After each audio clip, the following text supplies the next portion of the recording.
Today I'd like to talk about posing people in group photos. You can see the photo here on the front of this large group, I'm presuming somewhere in Japan, is a group photo that's really challenging to take outdoors. You have this big of a group and you have mixed lighting, so some faces in back, since it's such a large group, are pretty small, hard to see. Some of the faces in back are in shadow and also difficult to see. So as you can see, some group photos are really challenging to get a great photo of every single person in the group. But this is a pretty good attempt, and it's a fun, informal kind of posing. Typically there are three types of posings or groups photos. The typical one you would see, for example, at a wedding. You would see this as part of the wedding album, a group of formal posed photos with wedding party members, with family group shots done by a professional photographer. Second type of photo that you would see are groups of friends and acquaintances, and typically these are often very informal, kind of just group a bunch of people together, get a typical informal shot, just like the one we saw on the first slide. And then the third type of group shot would be photographing a family group, and these can be informal or formal types of poses that you might do with a family group. Let's take a look at a few samples of different group poses. The first would be a casual pose.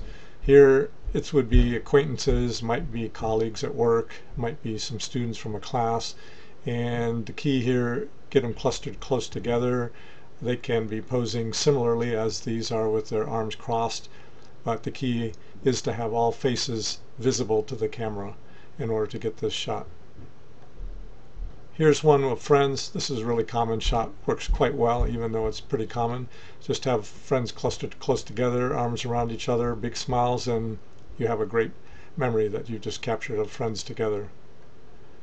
Another pose that can work well for friends or for family, cluster the group together, heads close in together and leaning forward, and you can get a nice friendly shot here.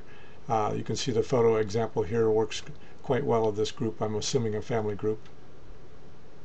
Another family pose that you can do, this works great indoors, but especially works great outdoors at a park or backyard lawn.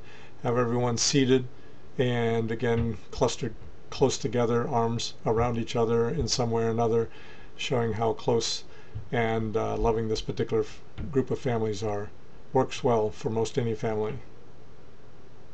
And another really fun casual family pose, you can have parents on the bottom, kids stacked on top, or in this case kids and parents interspersed in the photo. The key is have faces all close together and clustered really close and tight, and this again is another family fun kind of pose, very casual.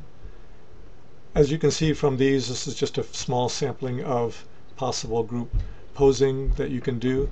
Again, you can pick formal or informal types of posings. There are hundreds of them. My suggestion is give these a try. Try a few of these posings with your family or a group of your friends, and just practice with these and be creative and try some other types of group posings. Have fun with it.